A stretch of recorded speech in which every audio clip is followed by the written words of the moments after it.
Anime Death Spiral, the only anime podcast that exists simultaneously in all possible timelines.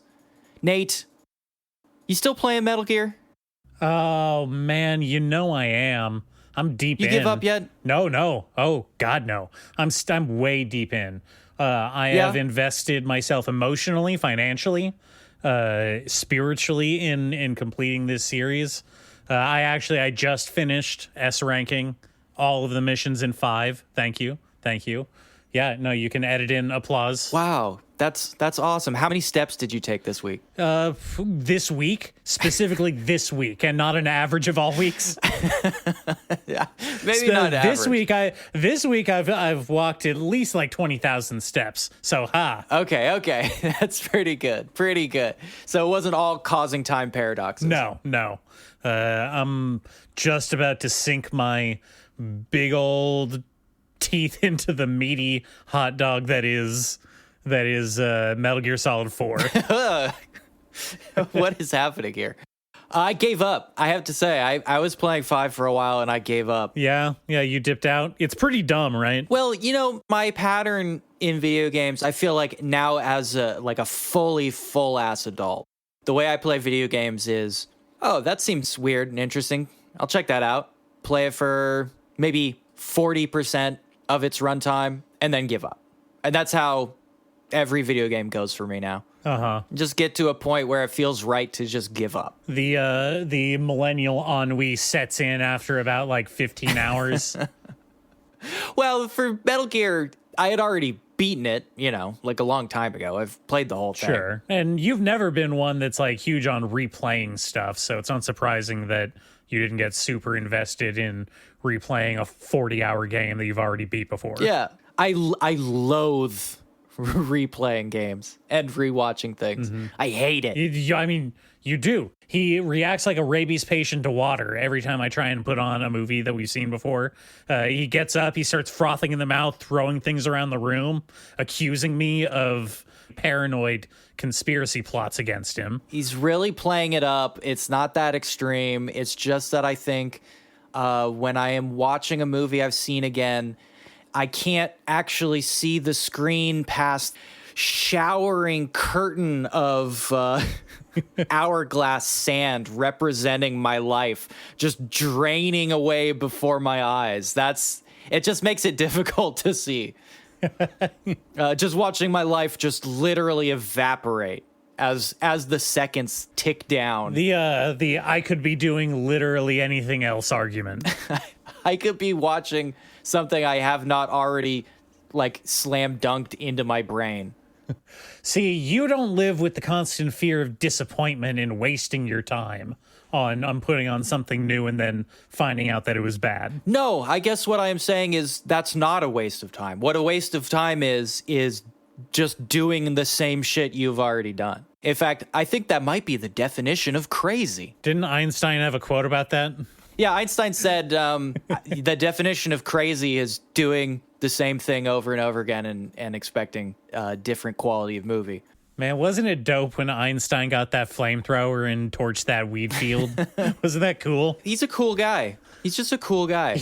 He wasn't anti-drug. He just wanted to get mega high. Like, what better way than to smoke the entire field?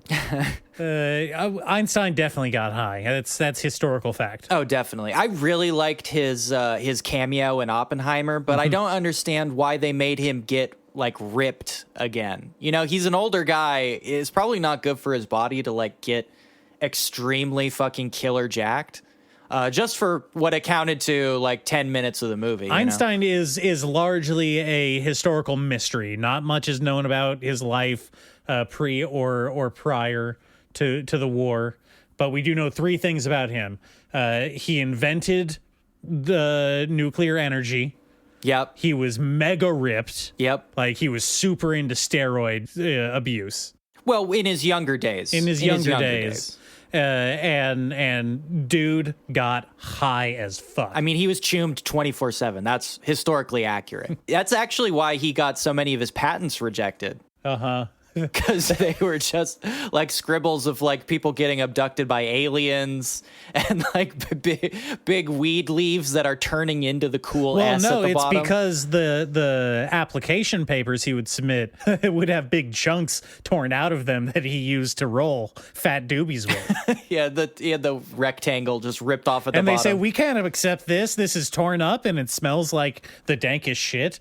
We're a government office. This would be uncouth to have within our hallowed walls. Now, did he want Hitler's brain or did Hitler want his brain? I was never clear on they that. wanted each other's brains. They were trying to brain fuck each other, yeah. I see. It was like it was a race to death. It Yes, was like whoever gets the absolutely. brain first. Whoever gets to eat Okay. each other's brains first gains all the power. Yeah, I mean, you forget sometimes because, the only Einstein you see in your regular day-to-day is people posting the tongue sticking out photo, I mean, that's why... which I see probably 12 or 13 times a day, just in various text threads or hanging up in quirky places. But you can get fooled by the tongue, but at the end of the day, he is German. Hey, but I once heard that nobody who's German could be evil. Well, let's not throw loaded terms around like good and evil about a person like Einstein. History is history. That's the historical record. And the record says, dude smoked a fat blunt Yeah. all day, every day. Speaking of fat blunts, the reason I gave up on Metal Gear was because that new Star Wars came out. What's up? Right, Star right. Wars, baby. Star Wars, more like woke wars, right? Am I right? More like Star woke wars. Yeah, I mean, it is Star Woke, obviously. Woke Wars, that's correct. They do say that in the game multiple times in the first 20 minutes. This is Star Woke, this is Woke Wars, get used to it. During character creation, you don't have a gender selector. You have a, are you woke or are you not woke? Yeah, sort of like the turn off blood option. Yes. Yes, yeah, and it gets rid of stuff like Kay's spaceship. Is her name Kay? I don't even remember. Oh, I know nothing about this Outlaws game. This is the big new AAA Star Wars entry video game. Yes. I thought we were all on board with that Jedi Survivor series. What happened to that? They made two of them, two fairly solid entries, and then the market recorrected and they realized you can't put out games starring redheads. Oh, you just can't do it. Can't do it. Not in this day and age. All right. Sorry. Sorry, people. Sorry, redheads. When they say that you can't make Blazing Saddles today, what they mean is you can't have a main character with red hair. They really tried. I played both of those Jedi Survivor, Jedi Outcast games. They're pretty good.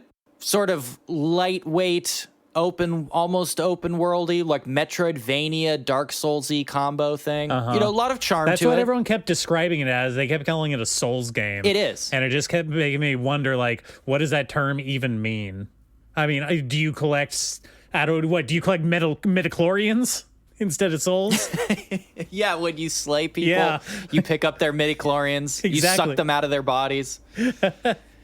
In KOTOR, you could do life suck moves. You should be able to in this. He's not a very good Jedi. Oh, he sucks. He's a bad Jedi. I mean, he gets better as he goes, but he's not like great at it. Okay. He kind of quit his practicing when he was like 6 years old, so didn't get to the life drain moves. Sounds like a skill issue. I mean, it literally is a skill issue. He has skill gaps that are preventing him from moving up in the world. Okay. Just like in this game.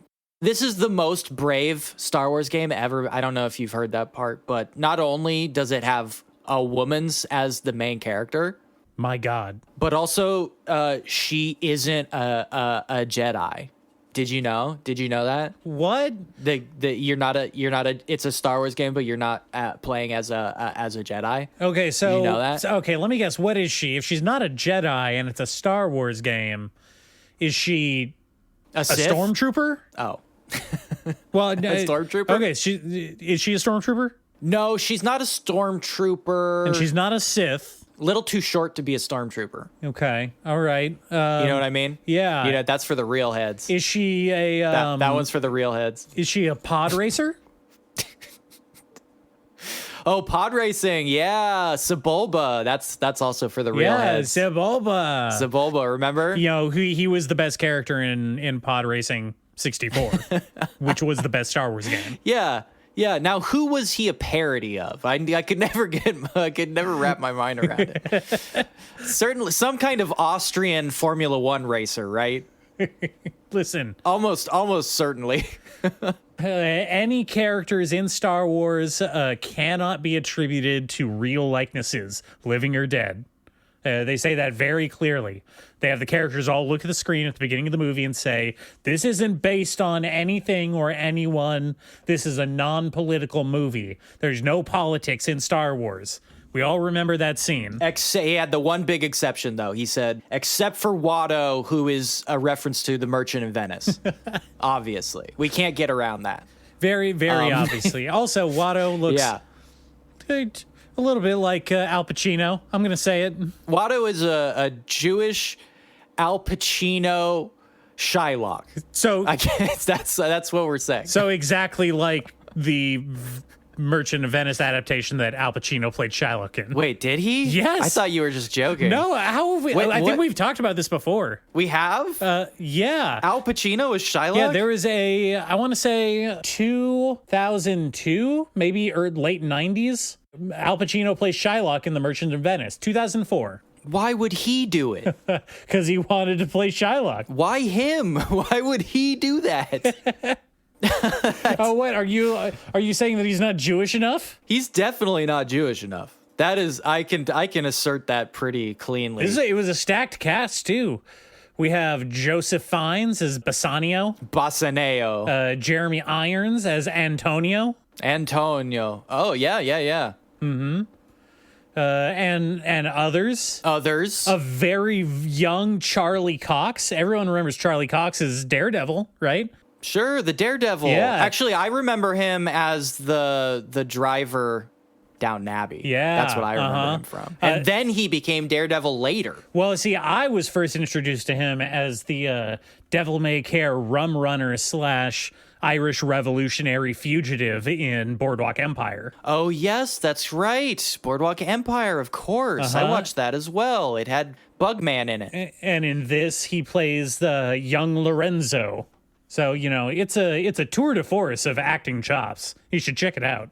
God damn it. I was about to try my Irish accent. You can't do it. I can't.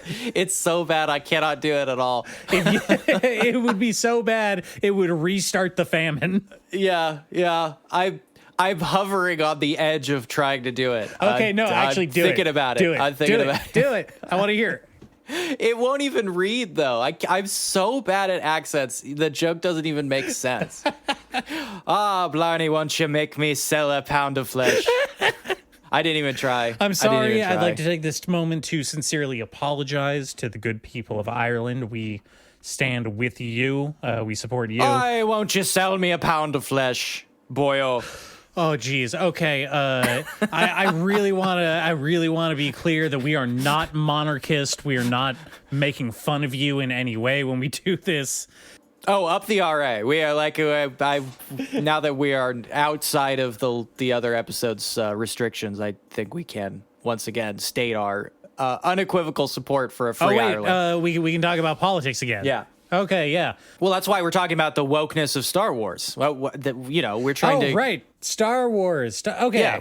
We're trying to inject the politics back into Star Wars. Well, okay, so back to guessing. I'm going to assume then that she's an outlaw. Oh, yes. Yeah, the game is called Outlaw, so that is a very good guess. That's a very solid guess. And as we know, outlaws are non-political, so I think it's safe territory. So what's the deal? Why is she an outlaw? What's she stealing? Well, I didn't say she was an outlaw. Oh, well, then the game is lying. I just said that was a very good guess.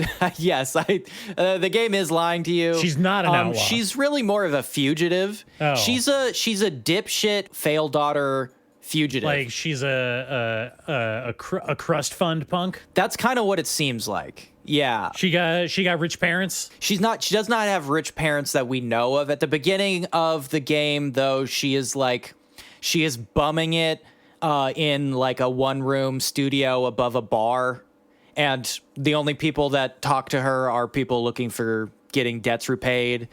She's like a sad sack piece of shit whose only friend is like this weird axolotl cat that follows her around everywhere. Oh, I get it. She's a Joel type from Last of Us. No. She's lighthearted and she's constantly cracking jokes. It's like completely opposite of Joel in every way. Oh, like a Vash? Like a Vash the Stampede? No, because he's like goofy and irreverent. She's just kind of like the goofy transfer student teen girl in like a 90s, school comedy. Okay. She's playing it sort of like that. Okay. All right. But like weirdly out of it, like she takes like a hit of nitrous like before she records every line of dialogue. Yeah, me too. It's hard to explain. I have to spend so much time editing out the sounds of huffing and balloons expanding. It's hard to explain what she is, because it's very clear that she is supposed to be a Han Solo. Everybody's a fucking Han Solo now, or a Luke, or a Boba Fett, or a Darth Vader, or nobody's a Princess Leia. What happened to that? Nobody's a Princess Leia. Nobody loves you when you're Princess Leia. See, she was a trust fund kid slumming it.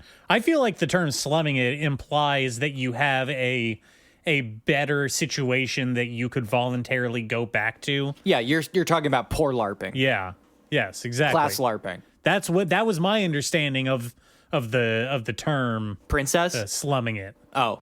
I mean, yeah, sure, yes. She just sounds like she's actually just living in a slum. She is, yeah. I mean, she's, first of all, I think I said this when I first started playing it, but the entire game takes place in a cantina.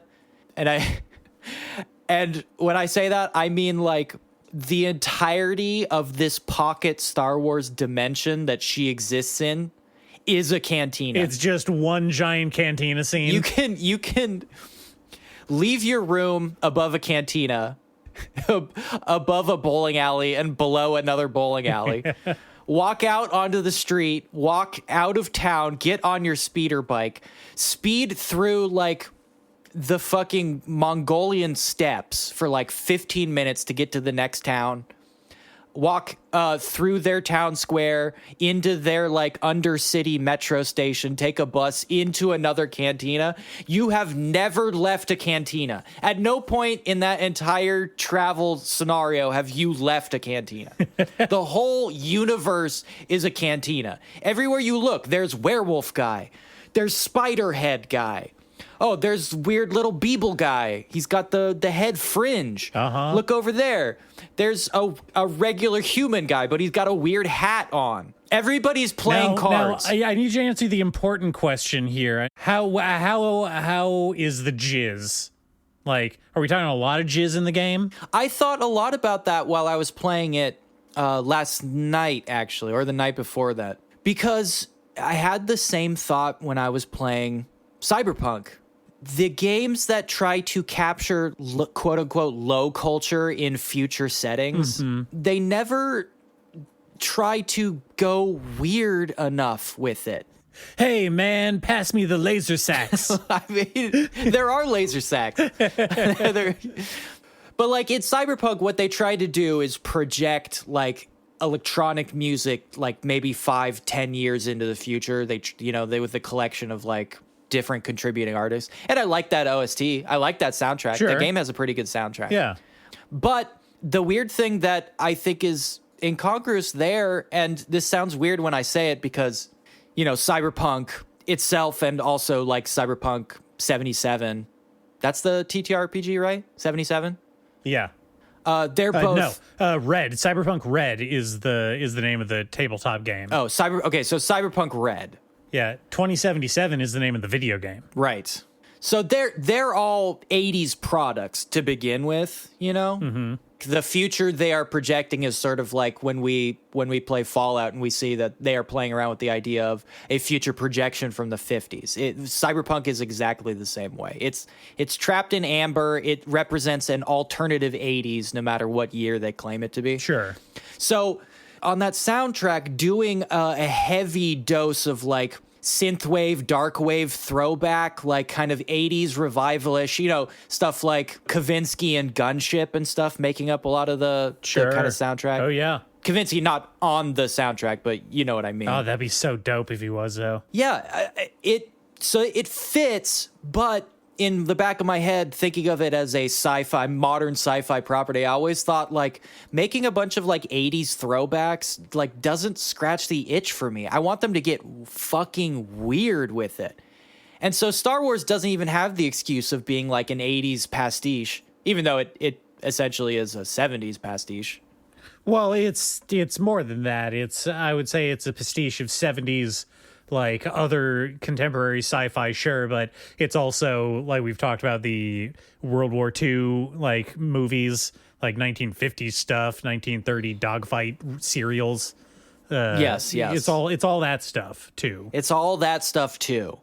But what it isn't is like a projection of a future Earth, because it's set a long time ago, right? In a galaxy far, far away. Yeah, like canonically, it's like a long time ago.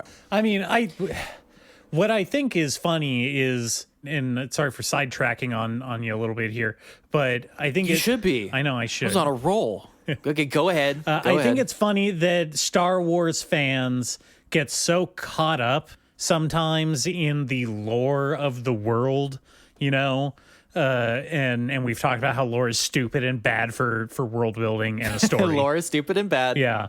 Asterisk. And, you know, this guy's helmet is made out of anti-lightsaber material. And what, it is? Yeah. Who's this guy? Well, he was the villain in The Acolyte. Did you not watch the critically acclaimed TV show The Acolyte? You know, after I skipped the Obi-Wan show and then the rest of the Boba Fett show and even the Baby Yoda show, I felt like it would be weird to jump back in with Acolyte. Yeah. You know. Well, it's too late now. Yeah, it got canceled, and they already got canceled. It did already get canceled, and I'm sure by the end of the year they're just going to take it off of Disney Plus, pretend it never happened, shovel that into the back. But wait, did you watch that? Oh, hell no! It looks stupid as fuck. Oh, okay. Well, all right. What I was getting at is so much of the time fans get caught up in the like lore and quote unquote science of the setting and like doing like anime power level stuff. Yeah. And they totally disregard that a long time ago in a galaxy far, far away is meant to set up this entire thing as a fairy tale, right? That is the attitude that I have always taken to the Star Wars, is that it's not sci-fi. It's a fairy tale in space. Sure. I mean, yeah. That's all I want to throw my 2 cents on is stop taking Star Wars so seriously, people. It's dumb. That you just wanted to say Star Wars isn't science fiction. Yeah, Star Wars is not science fiction. Brave. That is historical fact.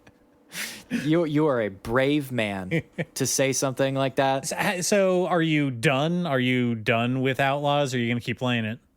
Am I done? Yeah. I didn't even finish describing the jizz. Oh, right, the jizz. Tell me more about the jizz. The whole thing I was driving at this whole time was I was going to talk about how weird the jizz was, because I listened to the jizz. They have its entire world to pull from. Even Star Wars soundtracks, let's say, to pull from. If you want to get a little cheeky with it, you throw a Duel of the Fates into the jukebox, right? Mm-hmm, mm-hmm. But they don't do anything super cheeky. They just kind of play a little bit of like over-composed electronic music. Now, like that's the gist. Is this just like ambient music, or are there certain spots in the city you can go and you can see live jizz being played? There is live jizz, and there are jukeboxes, as is standard in any cantina. Sure. By the way, another baffling choice. Maybe this has just always been there, and I've just never put the pieces together. But every cantina, almost every cantina, and every like interior location in the game so far is a 50s diner. Oh, I don't know why they're sticking with that. But I mean, that is like one of the things that people harp on Attack of the Clones about, is Obi-Wan's like weird little detective side story that takes him to a 1950s diner in space run by Wait, I don't. You don't remember that? I don't remember that. You don't remember that No. part at all. That's the hey buddy, you want to buy some death sticks? What? That scene No, takes I place in don't- a 1950s diner on Coruscant, and it's run by a big guy, a big alien dude with 4 arms, and he has a big greasy shirt, right? Because he runs a greasy spoon type 50s diner. Sure. No, I have zero memory of that. Oh, and he has a stupid name. What is it? Well, I don't know. Dex's Diner. His name is Dexter Jetster. Dexter Jetster. Yep. That rules. God damn. Dexter Jetster runs a restaurant. I mean, not anymore because that planet got blown up. Remember? They did explode that one. But That particular 50s diner is out of commission. But apparently they are aplenty and thriving as a theme in the Star Wars canon, which is good to know. Well, that is very canonical to this game. This game also throws out a couple different, like, kind of blind shots in terms of canonicity. Like, you start on Canto Bight. Does that ring a bell? Yes. Yeah, so that's your like starting destination. You're in the slums though. Did you know it's a big slum planet outside of the casino? I mean, drive 15 minutes outside of Vegas. Let's see what you find. Yeah, no kidding. It is kind of fun that the first thing you do, sort of like your tutorial mission, is a casino break-in heist on Canto Bight. Okay, doing kind of Like, we're tying it into the movies in a fun way. Like, here you go, here's a bone. an Obi-Wan's 11 kind of thing. Yeah, except there are no 11. They send you in to do it yourself. Oh. That's a big job to do by yourself. It turns out it was really easy because I'm like so good. Oh, okay. I'm so good at this game. All right. I'm really good at playing this girl as she becomes a legendary outlaw. So she is an outlaw. Well, she's going to be when I'm done with her. All right. Okay. I'm going to make her do so many illegal things. You have no fucking idea, dude. You have no idea. You say it so sinister. I don't like that. Now, like an hour in, we do get to the first like mission, and it does happen to be a very bad insta-fail third-person stealth mission. Oh, God. I hate, ham-fisted stealth segments shoved in games that are not stealth games. Well, the thing about this one in particular is, as I learned after bashing my head against it and finally finishing it, the rest of the game, it's more like you play stealth until you get caught, sort of that style. Uh-huh. And so you can, once you get caught, you just whip out the little laser blaster and put some holes in people's faces. Okay, but what if I get caught right away and I just want to blast people with a laser rifle? Well, you can do that. You can just blast them. Okay. But that happened to be a very long stealth tutorial mission, which you insta-failed every time you got caught. Ugh. Very bad way to introduce your game. Don't do that. Yeah. You guys, don't fucking do that. But it led me to my grand conclusion of just playing a little bit of the game, in that this is like a PS3, Xbox 360 era game wearing the skin of a modern AAA release. Go on. Every aspect of the game feels like that exact thing blown out. Like playing an insta-fail, like shoehorn stealth mission in a like third-person shooter game. Feels very like early 2000s, mid 2000s to me. Yeah. I've been wondering if the third-person shooter was going to be having a recurrence, right? Because it feels like the third-person action, what I described last time as the like Sony-type AAA game, right? God of War, Horizon, stuff like that. That's been the style of that was the style of the time for a long time now. Sure. So I'm Ninja thinking, Gaiden, etc. Yeah, I'm thinking that the next big gameplay trend is going to be AAA third-person shooters, and it's going to start with a sci-fi FromSoft game that's not Armored Core. That would be fun. I'd be very interested to see sort of a completely different style coming out of From. This actually ties into like a bunch of different things we were thinking about talking about. But like with the announcement of like that new Perfect Dark game coming out, Perfect and Dark, like sitting here PD. playing, PD baby. Shout out to the PDs. ACAB.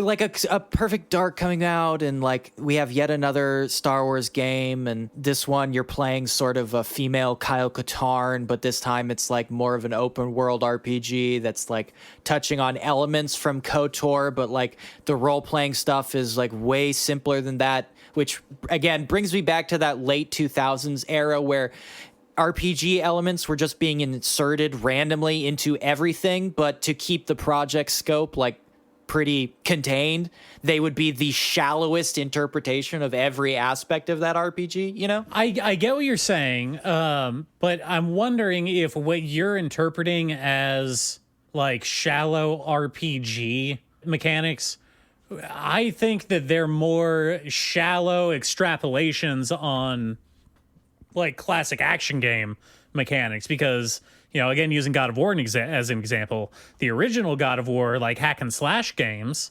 like, you collect orbs that you get from killing. Third-person action games, please. Third-person action games. Devil May Cry, if you want to keep it on theme. Bayonetta, of course, obviously. You would slay hordes of Metal enemies. Gear Revengeance. Sure, that too.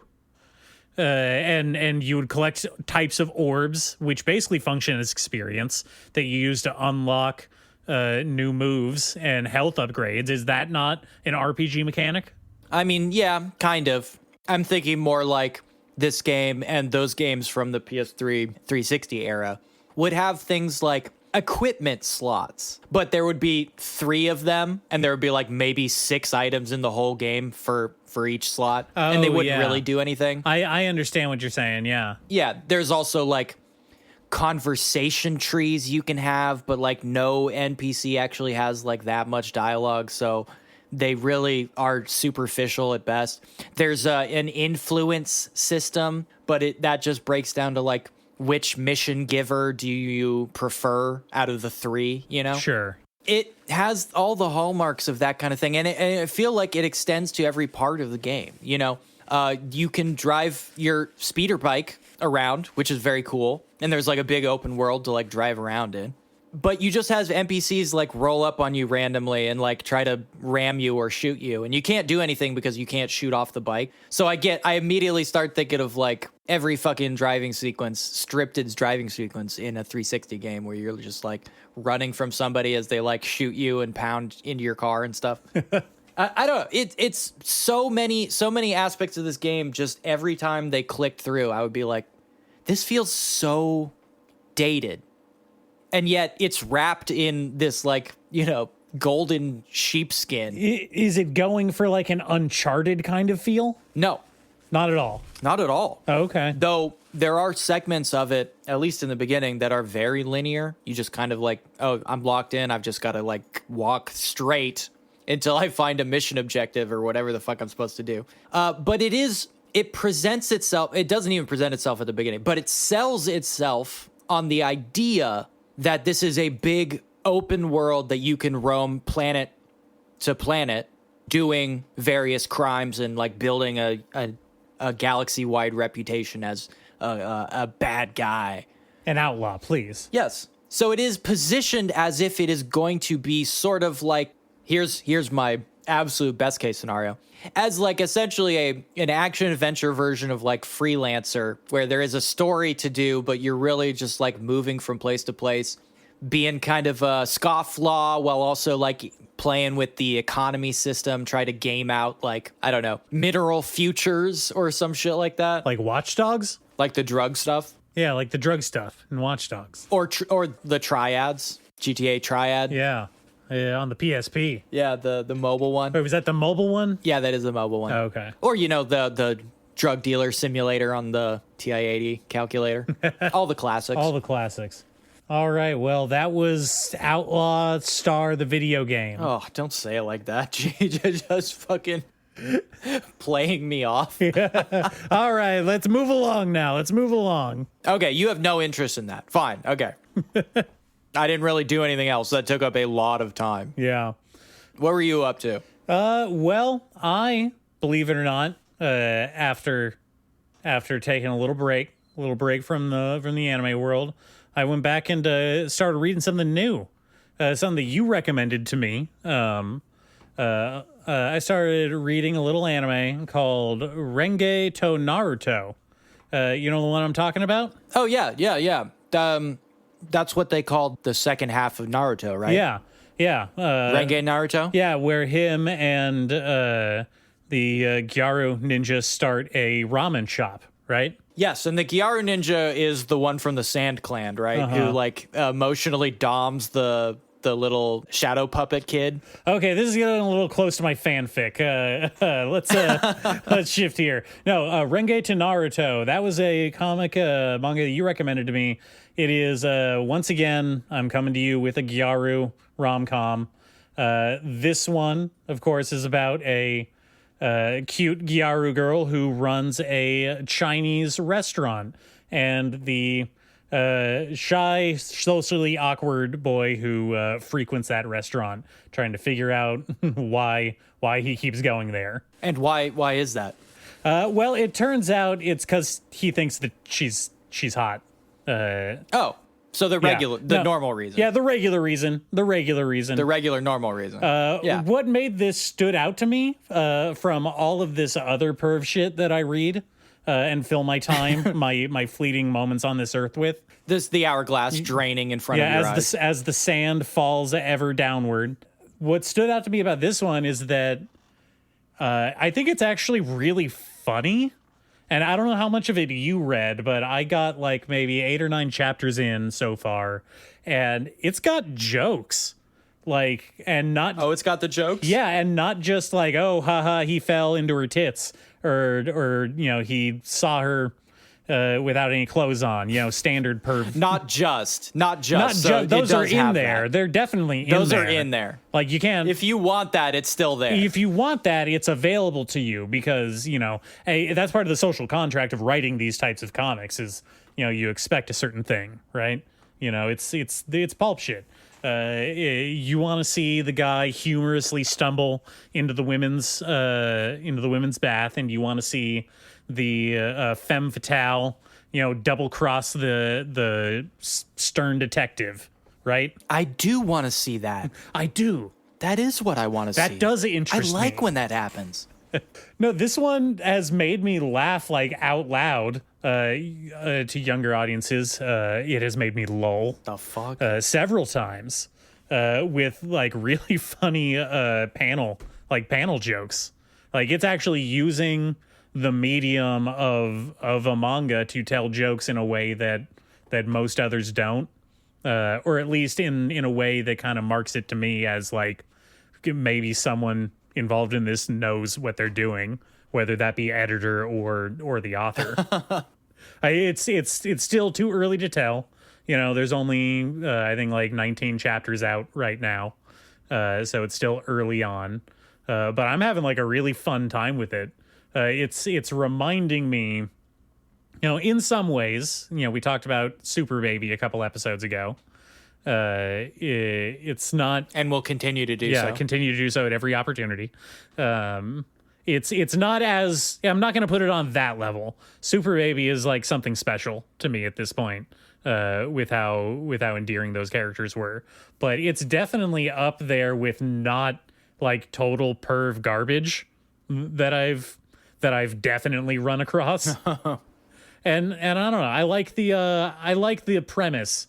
We have this guy, and he's kind of like your standard downtrodden, what do you call it, wage slave, capitalist pig. Well, no, the wage slave is not the capitalist pig. I mean, he would be if he was given the opportunity. Like, oh, he would kill you and your whole family if he had the chance. Absolutely. I mean, wouldn't we all? That's a normal thought, right? But he hates his job. He's like a janitor, I think. Yeah, he's kind of a burnout from the office worker life. He couldn't take the verbal abuse from his bosses, so he quit, and he was jobless for a while and didn't know what to do. Hey, you shouldn't take verbal abuse. No, you shouldn't put up with it. If somebody's doing that shit, stand up for yourself. Yeah, no, absolutely. This guy didn't stand up for himself, and he just let himself get fired.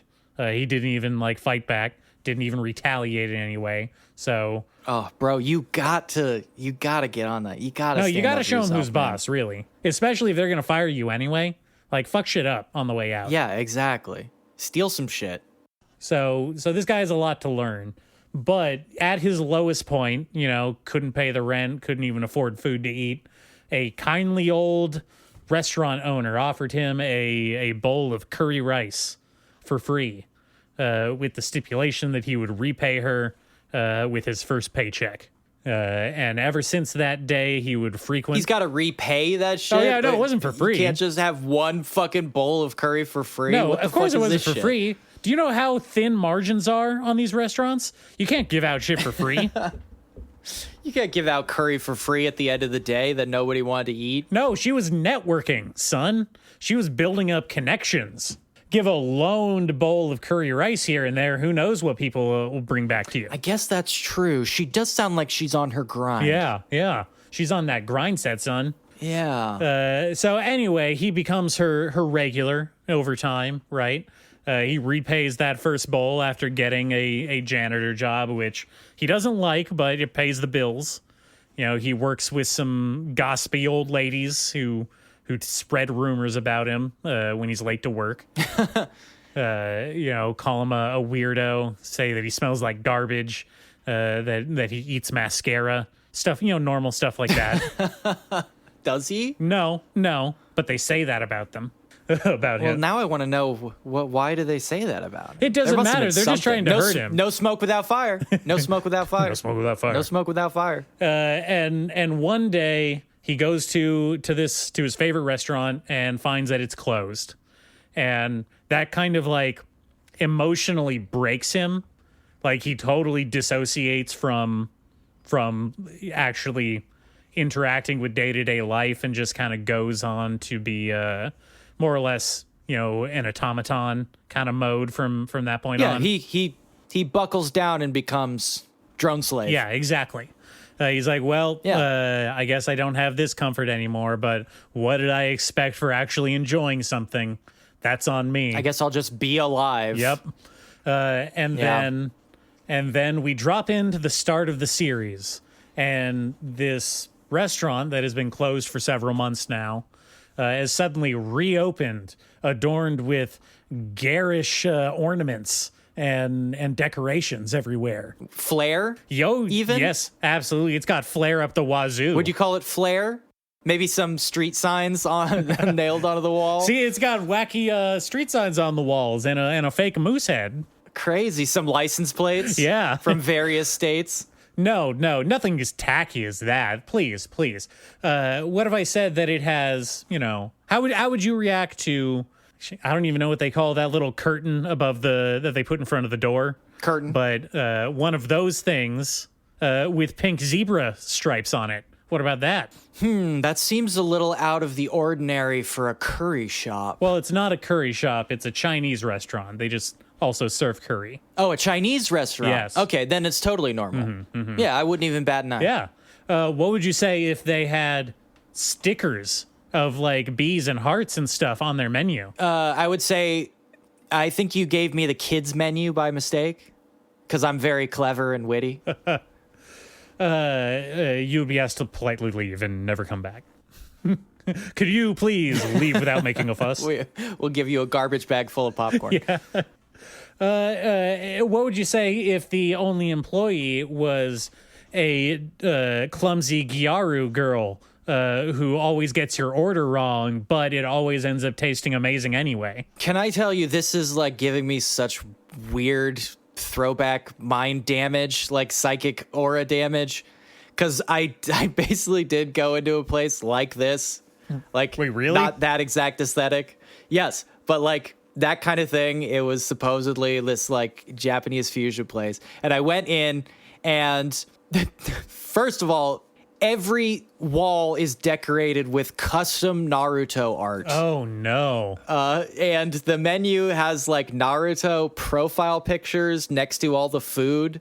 And there was like an awkward, trendy girl working at the cash register, and she did have my order wrong. Did it taste amazing though? No, she just didn't give me any food because it was wrong. It was the wrong order. Well, that's not as charming and romantic.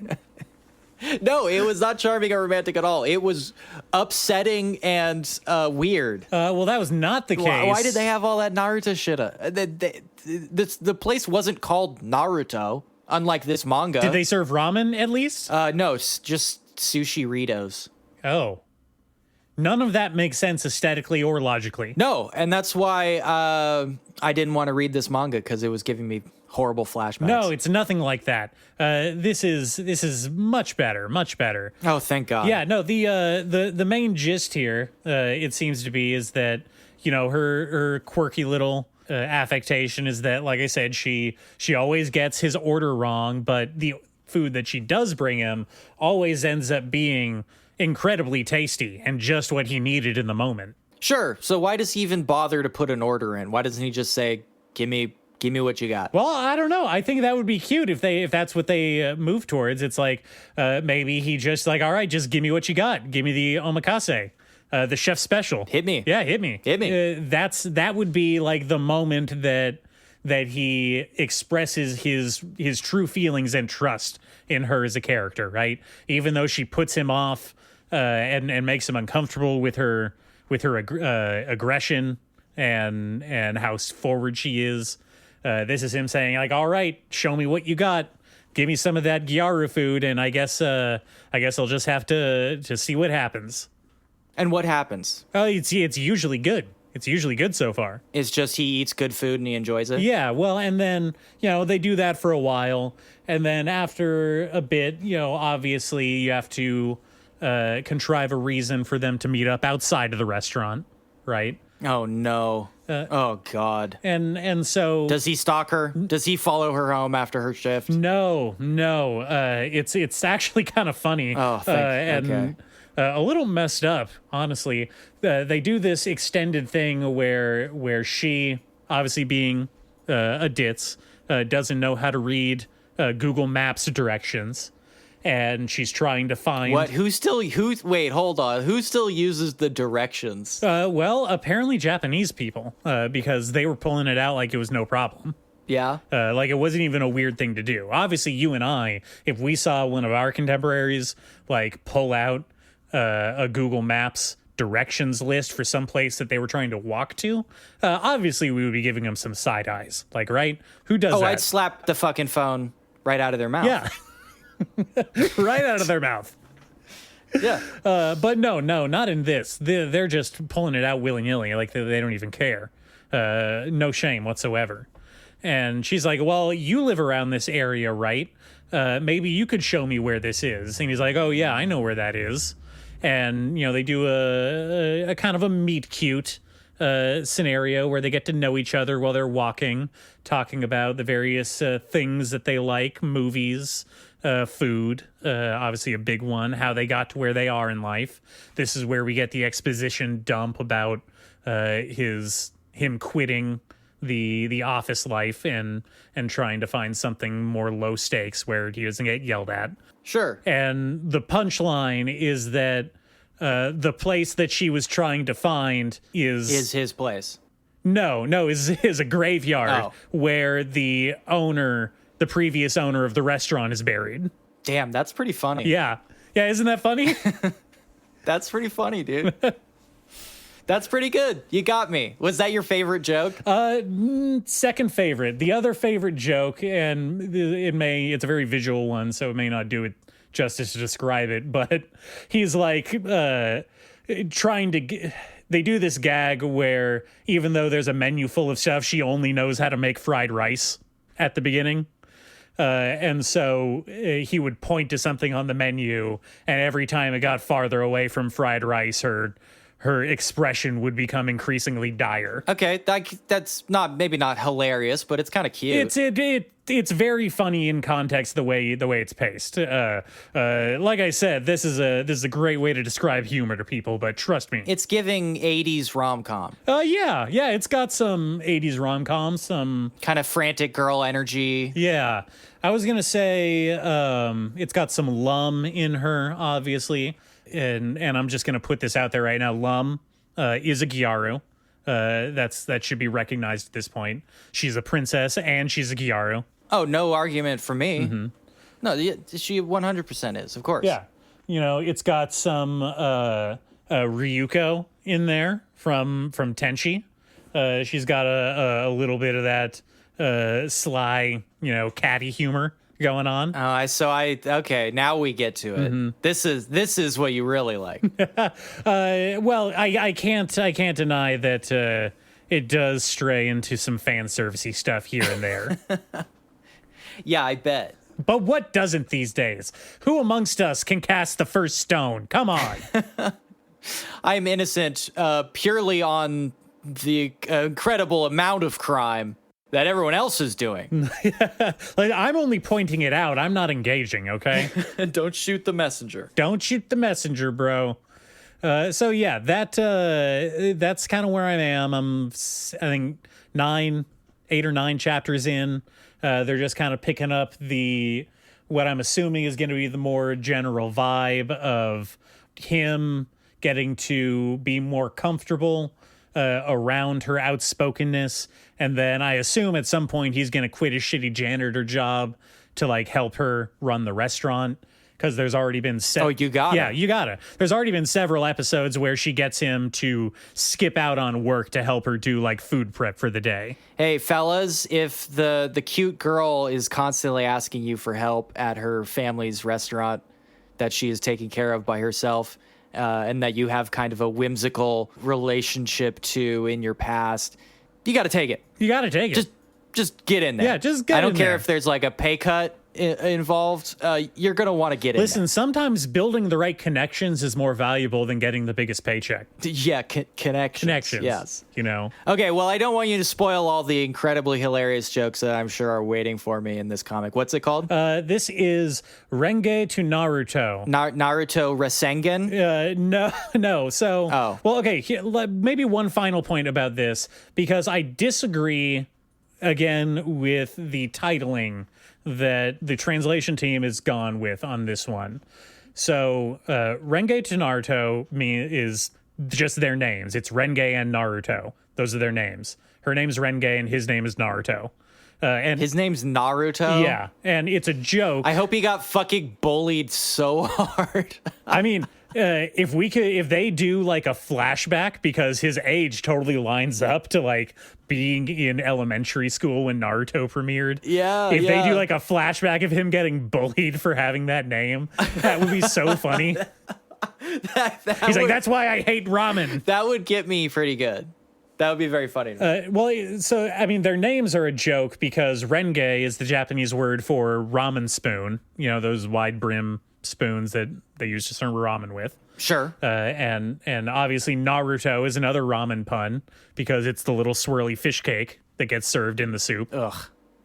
So I thought that was cute, but the English title that the translation team has been going with is Gyaru Chinese Diner. Yeah, they're really just saying the thing. Out. They're just saying the thing. No care, no thought put into this shit. They're just like, shovel it the fuck out the door. Yeah, well, people aren't going to know what it's about if it's just called Renge and Naruto, and it'd be weird if we... Who cares? We're putting it directly into high school libraries. Yeah. Who gives a fuck what it's called? They'll see Gyaru and they'll get horny and they'll just fucking read it. Oh, no. We have to ban all the Gyaru from the high school libraries. Okay. Well, let's take a break before we get into that. Oh, okay. All right. Calm down. More at 11.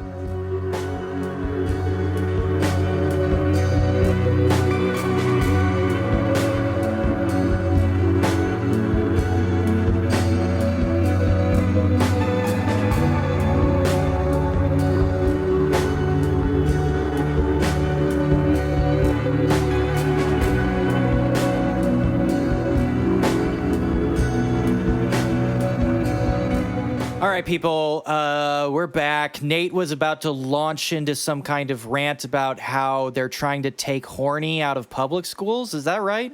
No, quite the opposite. They're trying to put the horny in public schools, and I'm trying to take it out. Oh, you're coming out anti-horny. You're pro-horny on almost every issue except for this one. Yeah, I've seen the writing on the wall. I know which way the social tides are going, and I'm actually going to come down hard on anti-horny. I'm going back to my Catholic roots. As show lore established, I am in fact Catholic, and an evil Catholic at that. Yeah, I did do my villain reveal. So this is all part of my Catholic agenda to get horny out of school. Yes. You're like, it should be illegal for under 18s to own a copy of Fairy Tale. Absolutely, because it's a dog shit story. It sucks shit. It's not even top 10 shonen, and we all know that. I don't think that there is a person alive who would put it on a top 10 list and not be lying to themselves. Yeah. If a police officer catches an underage with, let's say, a DVD of There Is Parity Between Twins, it should be legal to shoot them on site. Oh, absolutely. Yes. Now let me show you what some of the work my organization has been doing. Are you aware of what's been going on in the Brevard public school system in Florida? I'm up on a lot of school systems in Florida, but I think that one might have slipped my attention. Which one is that? Breverton? That is the one that recently banned Sho Harusono's Sasaki and Miyano from their school library. Oh, good. Precisely to get rid of the horny. That horrible BL comic type of horny. You can't have that in there. You can't have that corrupting the kids. Oh, no, it gets the young girls too titillated. Absolutely. Then they're uncontrollable. It's not really an issue for anybody else, but boy, those awkward teen girls, they go crazy for the stuff. They'll go insane. I mean, they'll read it at lunch, and then they're unruly all day. Yeah. There's no learning happening after 12:30. They're throwing stuff at the teachers. They're burning desks. It's crazy. It's anarchy out there. Yeah, this was definitely the correct move. Mm-hmm. And so our organization member who's taking the initiative in that area, he had some alternatives that they could replace this horrible filth with in their library. Do you want to hear some of the stuff he suggested? This is to replace Sasaki and Miyano in the school library? That's what you're saying? Yeah. Instead of the horrible horniness of this BL comic, we should in fact replace it with something more chaste and demure, like Chainsaw Man. Wait, this school has a 1 in, 1 out manga policy? Yeah. No, obviously we don't want to reduce the total number of manga available to kids. We just want to make sure the right type of manga is available to kids. Sure. Stuff like 7 Deadly Sins. Totally acceptable and not filled with constant sexual assault jokes and creep shots. I don't know. It's pretty close to Fairy Tale. I wouldn't be mad if you got it confused for Fairy Tale, in fact. I'm looking at the same picture. Yeah. No, I'm obviously I'm doing a bit. Come on, you didn't actually think that I was being real, did you? Come on. I did. As we established, the lack of jokes really sold it. As we established before, we are one of the good ones. We are woke. We are allies. Oh, yes, of course. Yeah. We do like Star Wars. Male feminist, male ally. We are pro Star Wars. Disney is correct. It's not a woke mind virus. It's a woke mind booster, immunity booster. It's good for you. The virus is good. I don't know. This story just caught my attention because of the absolute absurdity of trying to. And I did flip through this comic a little bit to get an idea of what's going on, Sasaki and Miyano, and it's just a very bog standard like rom-com about a shy boy who likes BL comics and the guy he has a crush on. It's kind of like a whole tongue-in-cheek thing where it's like the guy doesn't realize that he's in, a rom-com himself. even though he's obsessed with all the tropes. Yes, and that caught my attention too, because that is essentially the plot of Too Many Losing Heroines. Yeah, so It's almost the exact same setup. well, you got to have flavors for everybody, right? Yeah. They just took the gay out of that one. They said heteronormativity. That's what will really get this book back in school libraries. Listen, the heteronormativity is for the money. The gay, that's where the meat of the story is. You know that's true. Now, you were mentioning that they were trying to swap some of these out. Oh yeah, no, that part wasn't a bit. That is actually they are obviously banning this book. Because they're gay. I mean, it's very obvious. In fact, they don't even try to hide it. They just say, we want to ban this book. Because it's gay. Because it's gay. Yeah. But then they suggest 3 other manga, Chainsaw Man, To Your Eternity, and The Seven Deadly Sins. Chainsaw Man has an incredibly notorious lesbian orgy right near the end of the first arc. Yeah. I mean, not to mention that just kind of like sexual innuendo and themes run throughout the entire thing. It's kind of maybe one of the whole points of what Fujimoto is trying to go for with that one. Sure. I'm just calling out the explicit homosexuality aspect. No, yes. To Your Eternity makes a very big point of like the main character is non-binary in the most fundamental, cosmic, and primeval possible way. Which is as woke as possible. It's non-binary in the way that you can't attribute human gender to something that's not like remotely human. Yeah, to like a concept. Yeah. to like an eldritch demon, some kind of horrible being from the 7th dimension. You cannot. It would be hard to. They would try really hard to misgender an eldritch being, though. I have to say, like it's definitely a he. You could tell from the bigger tendrils. And hey, and what's up with that guy? He's whatever. Yeah, and of course, and then the 7 Deadly Sins. I don't really have any polls there because that one is aggressively heterosexual. I mean, it's not just heterosexual, heteronormative. It is. Like the main gag with the main character is that he's constantly perving on people. That's just like the thing that he does in his free time. Does that count as a gag when that's essentially the default personality of like most manga characters? I don't know. It's different when it's supposed to be like the protagonist, right? Imagine if a grape-headed dude from My Hero was the main character. That's. I shudder at the thought. What a horrible thing to imagine. That's closer to what is going on in Seven Deadly Sins. Ugh. But yeah, this is stupid. This is a stupid thing to complain about by these people. These are even stupider suggestions to make replacing a totally fine comic with. Totally insane. I do want to just mention as we get out of it that apparently in the Florida schools, at least one Florida school, they banned Assassination Classroom. Well, obviously you don't want the students assassinating each other. You don't want them to have easy access to an assassination handbook right in the classroom. That is true. It's just very funny to me. Because the guy's other manga is now blowing up, Elusive Samurai, just absolutely juggernauting its way week to week. Hell yeah. Though I will say again, the last couple episodes, there have been more and more CGI, which I'm getting really worried about for a series that like kicked off so hard with some pretty stellar animation, like really incredibly good looking, and now the 3D is starting to make its way back in, and I'm a little worried about that. You can't see me right now, but I'm doing the finger thing. That means money. Yeah, it's Mao. He's doing that thing. Anyway, the Assassination Classroom is like aggressively wholesome and not offensive in any way. I guess the only thing you could say is that like the main character is extremely androgynous, and actually they never really nailed down his gender until the second half, if I'm remembering correctly. I mean, I think that first of all, Elusive Samurai is a historical drama. These are all loosely based on real historical figures. Well, Assassination Classroom is not. Oh. There's a fucking alien that blows up the moon. Sure. I mean, you don't remember when that happened? Come on. I did sleep through most of high school.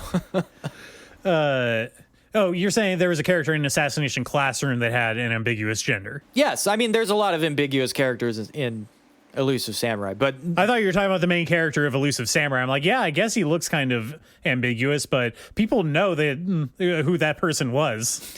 a samurai from the Tokugawa shogunate. Yeah. Yeah. No, in Assassination Classroom, the main character, there's lots of jokes about like, wait, is he a boy or a girl? And he goes, I am a boy at some point. He goes, I am a boy, just to clarify for everybody in the room. That is not, I don't think necessarily just being slightly androgynous is like a queer identity, but I think for the kinds of people that want to ban gay books from schools, it might raise an eyebrow. I don't know. Now, I'm going to leave off with one piece of follow-up news related to this, and I don't know if you were aware of this, but oh shit, are you familiar with Ken Akamatsu? I am, yes. Creator of Love Hina and many other beloved works. Yes. Like Negima, right? Yeah. Oh, fucking Negima. Jesus Christ. Are you aware of what he's doing currently? Is he doing hard time for taking creep shots on the subway? Not even close. In fact, quite the opposite. Wow. Damn it. He is currently campaigned and won and holds a seat in Japanese government based on his... Oh my God, he's the Joker? He's the Joker, baby. He's the Tokyo Joker that we've been watching with great relish conduct their campaign all throughout the Tokyo wards. It was me all along. I caught the car. Ha ha ha. You know, the fact that the Love Hina guy was running a campaign almost explicitly centering on bigamy makes complete sense. That makes complete sense. Wait, is that true? Isn't it? I mean, that was the Joker's platform, was he wanted to make bigamy legal. Oh, that Joker. Okay. I'm sorry. I keep thinking of Heath Ledger. Yeah. It's Joaquin Phoenix now, asshole. Sorry, Joaquin. You'll never be my Joker. Sorry, not even with Lady Gaga on your side. Brutal. No, Ken Akamatsu, his entire campaign was run on anti-censorship reform. Wait, did somebody accuse him of being a pedophile and now this is his whole thing? Could be. No, I don't know. That's not true. Don't attribute that to either of us. I'm just asking. He's just asking the questions here, people. No, he is campaigned and won his seat on the position that it's time to get rid of the pixelation.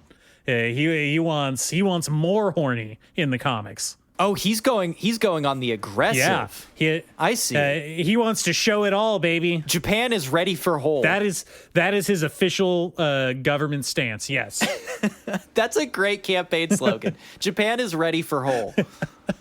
I don't know. I hope that American politicians can catch up to the progressive bastion that is current day Japan. That's all I hope. It feels like we're moving backwards, you know? Mm-hmm. Oh, that reminds me. I watched some anime. Oh, did you now? It almost completely slipped my mind. I wish you'd mentioned that before, because we were going to talk about this thing now. Now you want to pivot back to the anime. It's going to confuse people. That's a lot of whiplash. We all love and revere and hang on every word of the Love Hina guy, of course. But it reminded me that I watched the Netflix's new Terminator anime. Oh. I think it's called Terminator Zero or some stupid shit like that. And it did remind me because, part of Terminator lore is that you have to time travel naked. Mm-hmm. Clothes can't go back, but skin can. Skin, flesh, bones, all the wet stuff. Mm-hmm. You know what I'm talking about. Only organic material. You know what I'm talking about. That's why it's not just a rubber layer of fake skin above the T-800, right? It's literally bioengineered fake human skin that they layer over the robots so that they can travel back in time. We do see one of the Terminators get the skin dip, which is kind of fun. Ugh. Yeah. Gross. It's cool. I mean, that's cool. I mean, it sounds like a ripoff of the beginning of Ghost in the Shell. It is. And almost everything that happens in it is just referencing something else. It's definitely one of those. Mm-hmm. But, all respect to Production IG, maybe this was just Netflix call, but I will make a note, the main character, the Kyle Reese of this show is essentially a Makoto from Ghost in the Shell. She's basically that character. She has the same haircut. Okay, obviously. And Terminator Makoto gets naked, obviously, to time travel. So she's a Terminator, or she's hunting a Terminator? No, she is saving somebody from a Terminator. Okay. Again, this is just they're redoing Terminator stuff. Sure. Okay. So this Kyle Reese, she's the Kyle Reese. This Makoto clone is the Kyle Reese. She gets naked to go back in time to what I think is 1997 Tokyo. I'm honestly not clear on what happened there. But she's completely Barbified. Like, what do you mean? Like she comes out yassified, like with a filter on? No, like she goes in and we do see her naked body, full frontal. Oh, okay. But she is like fully like a sheet of plastic, like nothing. Well, I always wondered, like, maybe they're trying to save money at a certain point. You don't need to have all the working parts, right? Especially if the mission is to procure clothes on site. Yes, but I mean, like, this is very much a show marketed on the appeal of 80s action movies. It is a literal direct reference and in a lot of ways a complete recreation of elements from the first four movies, I would say. Four movies, yeah. Maybe a little bit of Dark Fate. Okay. I mean, what are we talking about? We got the thumbs up? Not yet. Not yet. But I bet it'll show up. We got a give me your clothes moment. Yes. Oh yeah. But she doesn't say the line. Oh, damn. Unlike in Alien, they resist the urge to just say the line from the other movie. Hey, what if we just say all the best lines from the first thing and then people will like that because they like those things already? Yeah, pretty much. Making movies is easy. I don't know what you're talking about. Well, that's the whole point of making Terminator. I've always said that Terminator is the most useless franchise to make sequels of, so that's always baffled me that they made so many. Well, because if you solve the problem in any one of them, then the future ceases to exist, so they can't keep sending people back in time. I think it's darker than that. I think that future does continue to exist. Those people just didn't get saved. Oh. They just exist in the Doom timeline and get wiped out. Oh, shit. Oh, you think the string theory? Yeah, when she goes and changes the past, that is now that's a different thing. The people that sent her back into the past will never reap the rewards of that past time travel. Like, they will just be doomed. At best, they are saving the lives of people in some other dimension. Well, wait, they haven't introduced yet, and this is something that I could totally see them doing in future Terminator lore, is what you don't realize is that there are, in fact, multidimensional time cops that, snip off all of those alternate timelines to make sure that there's only one prime timeline. Bro, you are literally describing the plot of Loki, the TV show, and Deadpool and Wolverine. Yeah, so dumb shit. That is literally the plot of those movies. Anyway, what I'm saying is it's just weird. This is an 80s action pastiche. This is clearly marketed for adults. They go really hard on the gore and violence. But even in this mode, which is riffing, not just on Terminator, but it's anime. It's anime ancestors, the 80s action anime, like Ghost in the Shell or Dirty Pair or whatever. I mean, but even in that mode, they cannot bring themselves to even imply nipples. They just can't even bring themselves to do it. They can't do it.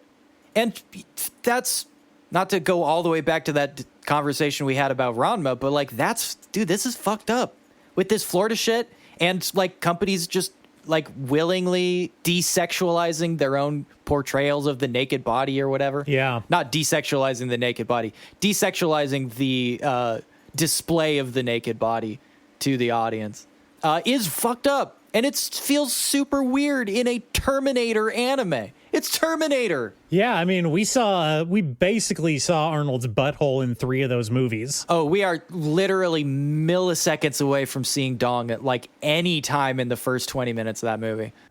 What was the quote from the director of Antichrist? They're talking about Willem Dafoe's freakishly large penis. Oh, they had to glue a smaller penis onto him. No, they had to bring in a body double with a smaller penis to shoot a shower scene because everyone said that the Daily Prince his real dick looked confusingly large and unnatural. It didn't look real. It didn't look real. You gotta use cows on screen. Yeah. Horses don't look like horses. Exactly. Yeah. So that's what they were doing with Arnold, in those movies. Just very artfully covering up. Yes. Mm-hmm. It's very strange to me. And everything else they play pretty much down the line. They've decided that this is gonna be a Tokyo branch of Cyberdyne in this version. We have a blonde Terminator this time. Of course. Yeah. Also, obviously, it's like I kind said, of a thing. What color would you describe Arnold Schwarzenegger's hair as? Brown.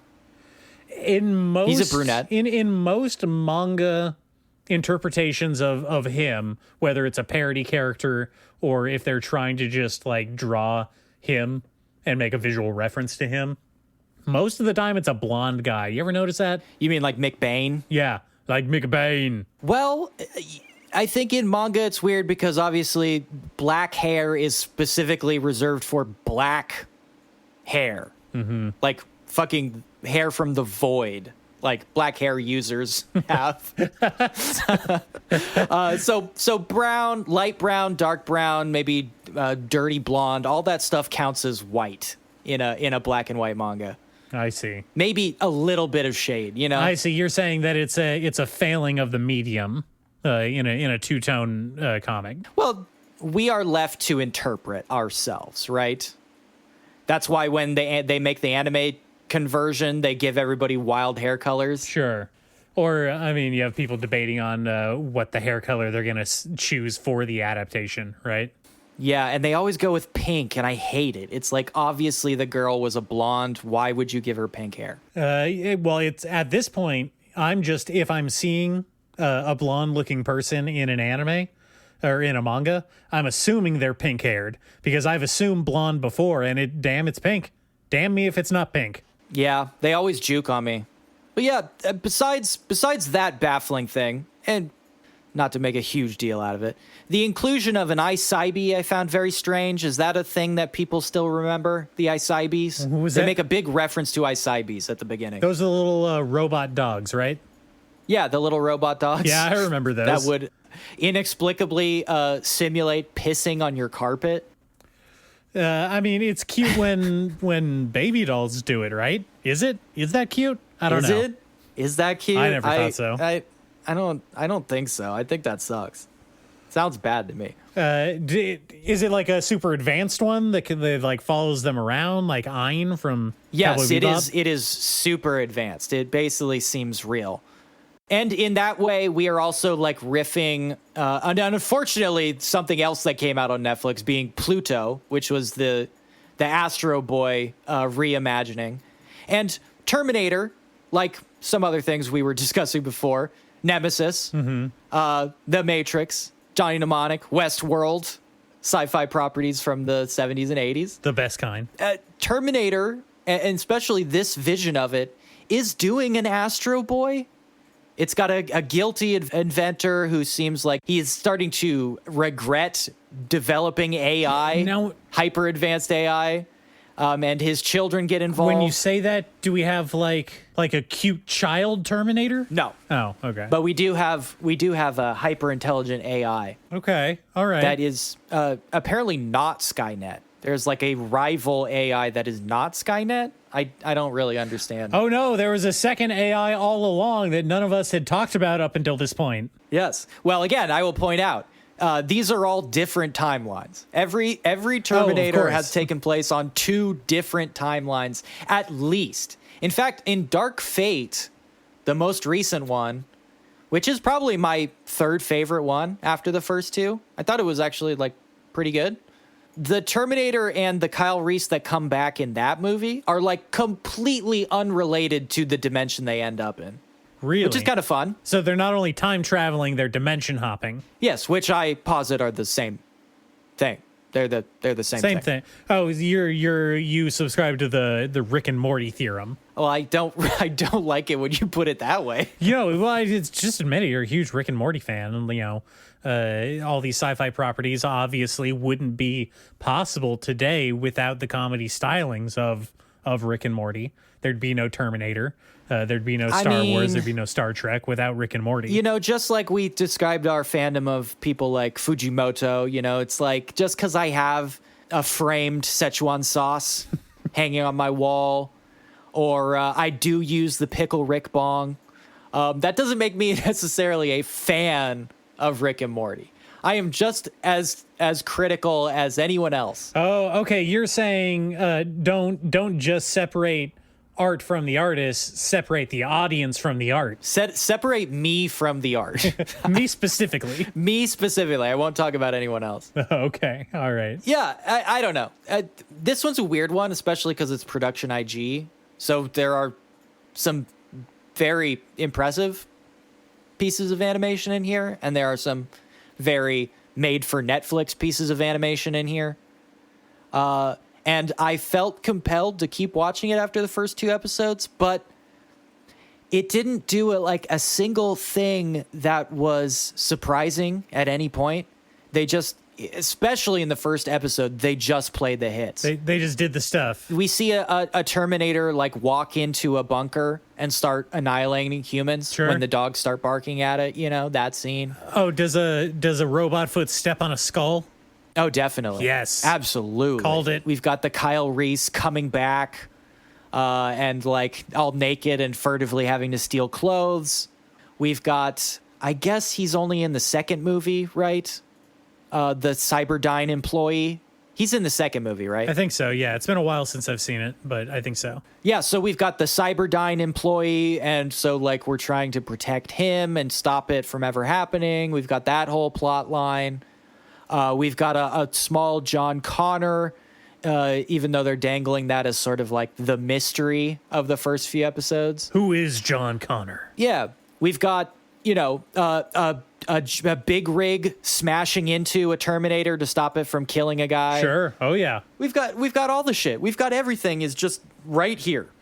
The only difference being, one, it's Tokyo in maybe 1997 or maybe 2022. Hard to tell. They don't make it clear. You know, at a certain point in the sci-fi future, those dates are meaningless. It's all it's like who fucking cares? It's all one big Blade Runner pastiche. Yeah, it doesn't matter.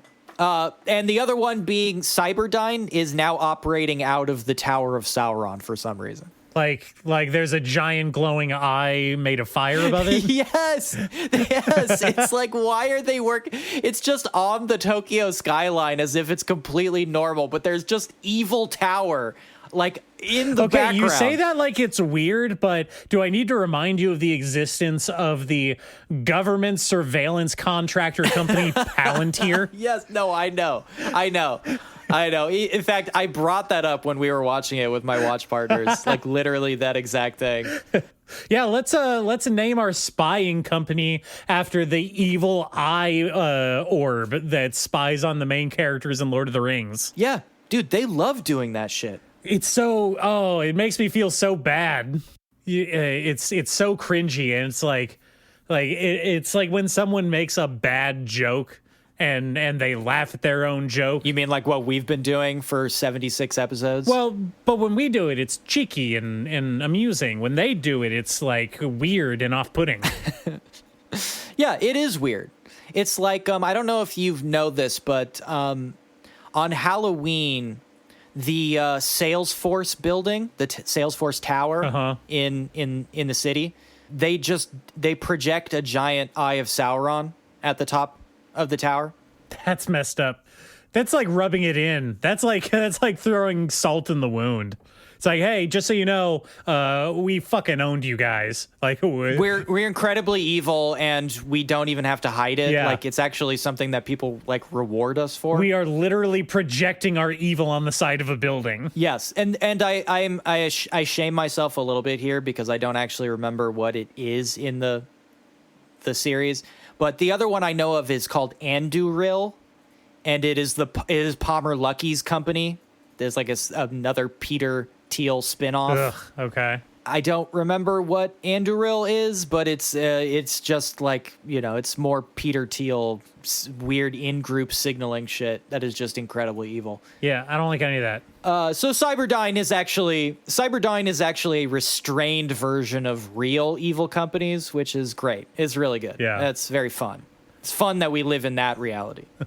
But the Terminator thing does remind me because you finally listened to me on something. Yes. This doesn't happen very often, so it does excite me. And I'm thinking about Terminator made me think about these 80s and 90s action movies. And I don't remember why I was recommending it to you, but you finally watched Gunhed? Yes, I did finally listen to you. You did the fucking thing. I did the thing, and I watched Gunhed. You suggested it because, of course, I was doing that Metal Gear Solid, still am, doing the Metal Gear Solid playthrough. Yes, and you were talking about watching Johnny Mnemonic, and I said you should double bill Gunhed and Nemesis as the perfect cyberpunk double feature.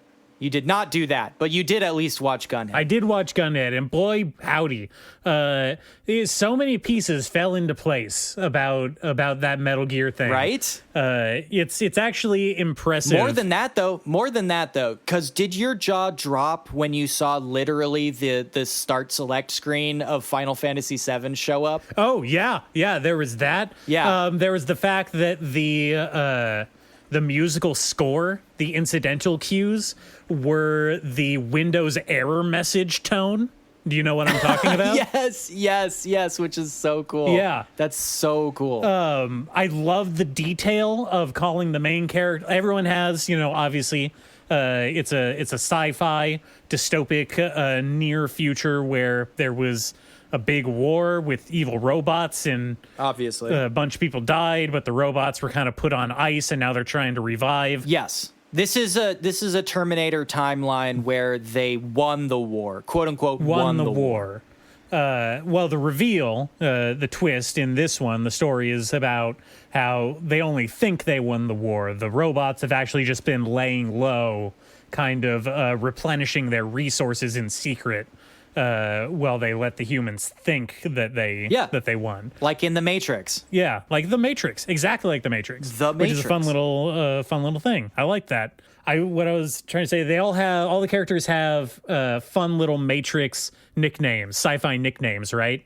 And our main character is called Brooklyn because he wears a Brooklyn baseball jersey, and there's a recurring gag where everyone's like, hey, you like baseball, right? He's like, what the hell is baseball? Yes, that's so cool. I don't know what that is.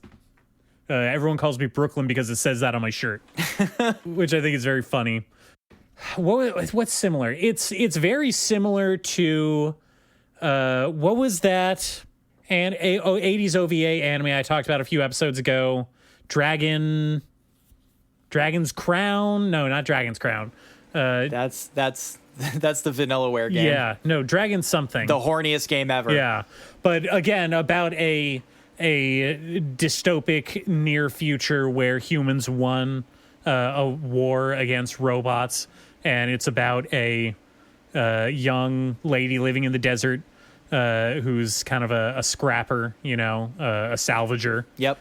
Which is what these guys are in this movie. They're kind of like guys that go in and try and salvage all of these big mechs, right, from the war period, and try and sell them for parts and get scrappers. Yeah, get rare microchips and stuff like that.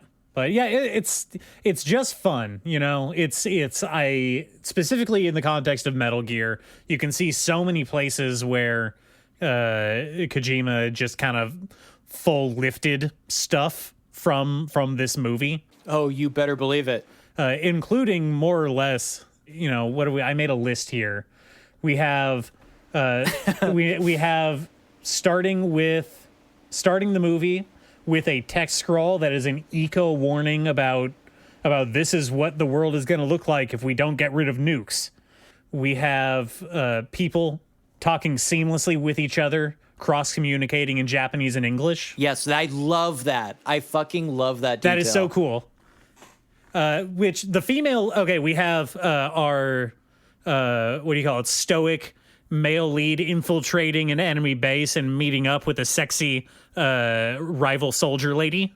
Right? We got that going on. Hell yeah, dude. Hell yeah. And I loved how all of her line delivery was with the inflection of Jessica Rabbit trying to be sexy. Yes, it's so weird. I love her. Did you notice that, right? Her. How she had that weird kind of like lilting like cadence to all of her lines? Yeah. Yeah. Like doing the come over and see me sometime voice. It's a really weird 90s affectation there where like it's a throwback to like radio voice. Yeah. Yes. Which is very funny to me.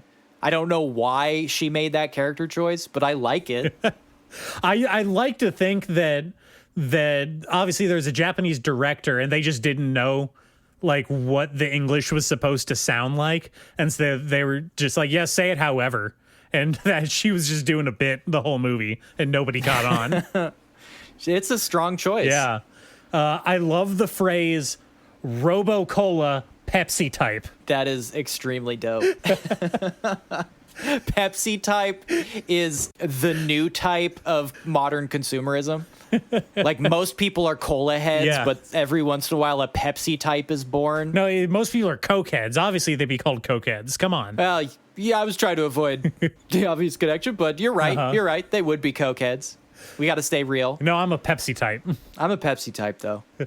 I was born that way. Robo-Cola type of Pepsi. Pepsi. We've got a cyborg ninja that hunts the main cast through a military base. Yeah, dude. What? Although it wasn't like a full-on stylish ninja. It had like a weird, fucked up, like robot head with the big eye things and like a radar dish for a head. Yeah. It's so fucking weird. I love it. Also, for some reason, it was able to trap the soul of their hacker inside of it.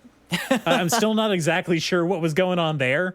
She fell into a vat of green liquid and then her soul got absorbed into the robot and she could like, I guess so, kind of make it like do stuff to save people at the last minute. That was kind of cool, right? Yeah, it's like how they made the Avas. Yeah, exactly. You annihilate somebody in a big tub of goo and they just kind of magically integrate with a big mech guy. Their soul fuses with the nearest robot. Yeah. What? Solid science. We have, I guess this isn't exactly related to Metal Gear, but I just love the fact that the MacGuffin that they're trying to hunt down is a synthesized element called Tex-Mexium.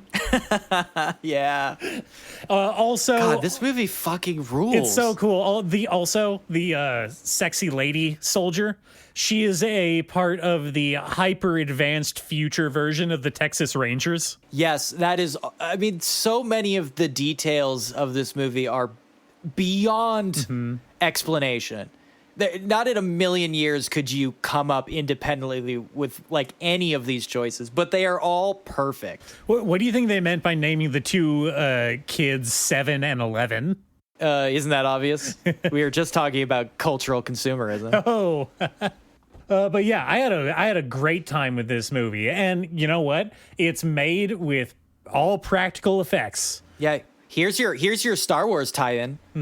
They use the exact same technique of shooting miniatures for all the like crazy outside shots and pseudo spaceship shit and all that. And it all looks fucking great. Oh, it looks amazing. It looks so fucking cool. It looks great. I wonder what happened to that miniature. And I wonder how big it is. It's probably like train set big. It would be my guess. I don't know. It looked like it had some weight to it, with some of that movement. I don't know. But yeah, even I like how the evil robot that is like stalking them, like the big giant mech that he fights at the end, it's like weird and not recognizably like any kind of like animal shape. It's like this weird box that has a claw and a scorpion tail coming out of it. It's just weird and like cool. And man, where was this thing hiding all my life? I know, right? Yeah. This is literally the Rosetta Stone to like all this shit. I joked about how everything drains back into the Matrix at the end of the 90s. At the end of 2,000 years of history, it all culminates in the creation of the Matrix. But stuff like Gunhed for sure is right in there. And the other one, which now you have to watch, Nemesis, is like a fucking soulmate that also is like not really that well known. Like, honestly, it feels to me like a complete fucking 50-50 flip of the coin between like Nemesis becoming the cult classic cyberpunk hero film and Johnny Mnemonic becoming it. Like, I don't know why we chose as a culture Johnny and not Oliver Grenier. Is that his name? That can't possibly be his name. I think that you're answering your own question because you can remember Keanu Reeves' name. You can't remember this guy. Olivier Gruner. Oliver Grunier, come on. Olivier Grunier. You're supposed to be French. In the future, it pays to be more than human. So, yeah, you know, that's 92. So, okay, you know, but I'm just saying. Keanu Reeves, whoa. He doesn't do anything. I mean, he is like, whoa. But Johnny Mnemonic, we have Ice-T. Fine. That's fine. Okay. In Nemesis, we've got fucking Thomas Jane, baby. All right. Thomas Jane. Okay, but in Johnny Hell yeah, Mnemonic, dude. we've got a psychic dolphin. Yes, that's true. In Nemesis, we have a globalized cyber LAPD who are their own independent military force. Oh, you mean like the operate regular LAPD? Mostly in South America. Yeah.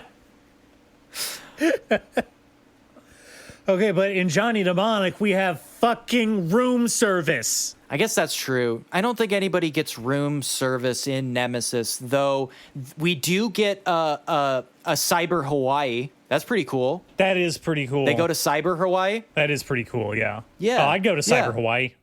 Definitely. Yeah. You know who Jackie Earl Haley is? Sure. He's in Nemesis. Oh, okay. Yeah, isn't that cool? That is cool. Hey, that's a cool little thing. That Jackie Earl Haley. I think that's cool. You know, he was Rorschach. He was Freddy Krueger. You know, he's had a wonderful career. Was he Freddy in the remake? Yeah, he was Freddy Krueger in the remake. Oh shit! You know what? He's got such a weird face. I should have recognized him. Nobody ever forgave him for stealing the role from England. Quote unquote steal. He has a great face, though. Man, if you don't know Jackie Earl Haley, go look his face. He's got okay, the all face. right. We're rambling about Jackie Earl Haley. All right, okay. I have one more thing. Get it out. Gunhed, Get it out. Please go fucking watch it. Yes. Watch Nemesis afterwards. But I have one more question for you before we close up. Okay. Now, I'm sure you know this because obviously this is family business at this point for you. But are you aware of what's releasing on the 6th of September? Nothing comes to mind? I don't want to talk about that. I know that you're trying to goad me into saying something that can be used against me in court. You're not even gonna hazard I'm not a even guess? gonna play along. If you want to bring that up, that is on you. But let me just say, any opinions and mentions in the show do not reflect my real stance on any of these subjects. And I will not because be party. you do defer to your better half in all things. In all things related to Timmy B, I just let the professionals handle it. All right, I don't want to get in the middle of anything messy. So. Well, speaking of messy is the perfect adjective because as the listeners might not know, September 6th is, of course, the release of the Denny's Beetlejuice special menu. We got green pancakes? No, wow, no, unfortunately not. Oh. There is green Damn. sprinkles on the pancakes. Well, I was just going to ask you. Obviously, Lazy. this is a Denny's special menu. I assumed by now you would have had your choices picked out, but I just want to talk about the 4 options really quick. All now, right. obviously, we have the classic riff on the Breakfast Grand Slam, right? Mm-hmm. It's called "Say It 3 Times Slam." What do you think about the title right off the bat? I don't like that. I don't like that. You don't like that? No. It does seem a little lazy. It's a bit beleaguered. What do you think about $3 silver chocolate chip pancakes with a vanilla cream, a chocolate sauce, and green sprinkles. You also get 3 eggs, get it? And 3 strips of bacon. It's a lot of sugar. On a 1 to 5, what are you thinking about that Beetlejuice meal? That sounds like a 2 to me, dog. Yeah. Yeah, I'm not impressed. I don't like that much sugar for breakfast, and I don't like eating eggs for dinner. So I'm kind of like, where does this meal sit? Yeah, You know? it's not for anybody. For kids, maybe. Frankly, I don't want to know them. and I don't want to know. Here's option 2. This one's called the Afterlife Melt. What do you think about that? Oh, God, I hope it's not one of those grilled cheeses with, like, black cheese or some gimmicky shit. Oh, you better believe it is. The The Afterlife Melt is, of course, fried mozzarella sticks in between 2 pieces of like grilled toast with like American and provolone cheese melted over it. Is it? And it comes with a tomato sauce. But none of it is black colored. None of it is black colored or green. All right. Well, you see, I'm not sure what to expect these days because you know what I saw at the grocery store the other day What? was Wednesday flavored cereal. Well, what is it? What does Wednesday taste like? Well, you know, it's got the it's got the soothing crunch of that. Well, what's her name? Jenna Ortega flavored. Jenna Ortega's famous soothing crunch. Yep. I know. No, they were black and white orbs, kind of like tricks. Orbs. Yeah. They're black and white tricks that were supposed to be cookies and cream flavored. I don't think Jenna Ortega or Wednesday taste like cookie and cream. No, probably not. And I'll probably never find out. And you never will. Item number 3. This one is called the Beetlejuicy Burger. What do you think about that? I hate it. I hate all of these. Yeah, that is a bad one. Listen, that is really lazy. Why are you keeping me here? What are you getting something out of this? All right. That was pretty self-explanatory. It's just a 3x3 from In-N-Out, but worse. Final one. What do you think about this? This one's called the Cookies and Scream Shake. Kind of mixing it up a little bit. That one's not the most offensive. Yeah, cookies and cream, except instead of ice cream. Yeah, and, I get it. It's scream, cream. It's whatever. We all scream for ice cream. This one is, of course, a vanilla ice cream, Oreo cookie pieces, whipped cream, and green sprinkles. What do you think of it? 1 to 5 there. I don't understand why they're putting the effort in putting any of these on a plate if none of them are black and white striped. Well, the pancakes are black and white striped, and the shake is sort of black and white striped. Is it striped or is it layered lazily? I imagine it's down to the chef on duty. Let me just say that I don't. I've had my few run-ins with the head chef of a Denny's here and there. Well, I will say those guys can fight, and they always have knives.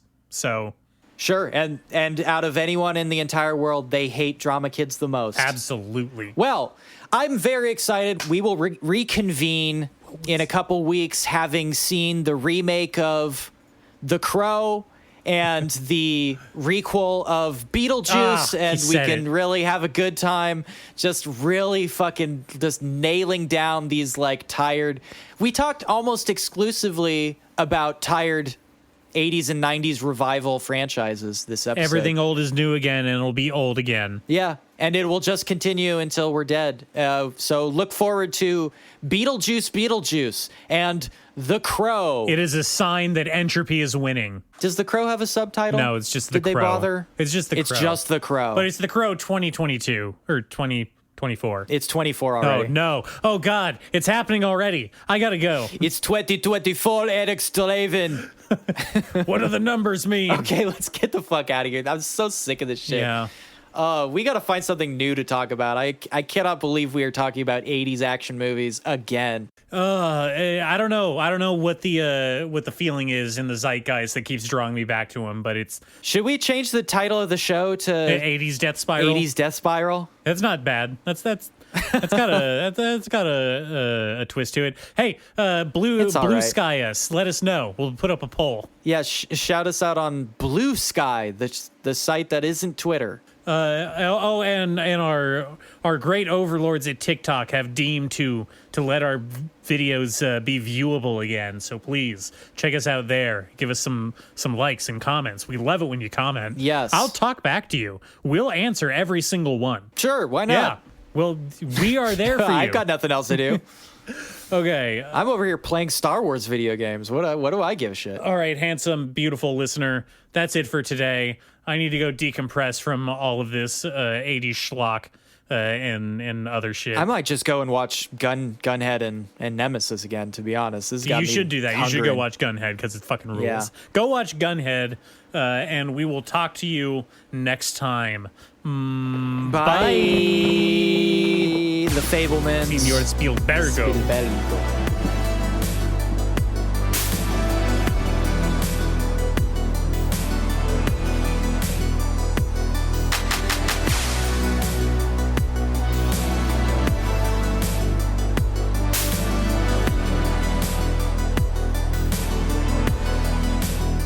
Your clothes, give them to me. Uzi, 9mm. Give them to me. Give me your clothes, your gun, and your motorcycle. Clothes, give them to me. Give me your clothes, your shoes, and your motorcycle. No, I don't need the underwear.